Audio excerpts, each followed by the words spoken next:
Kakain mo na yung kapwa ng hotdog. Paborito ng mga babae, girl boy, bakla tomboy. At saka palabok. Ewan ko kung pasado to sa BIPAD o sa sanitary permit.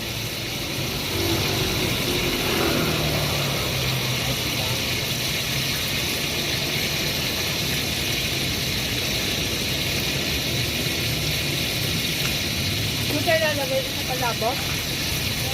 No? Ganun ko kami meron. Nagmunggo na ako nakaraan.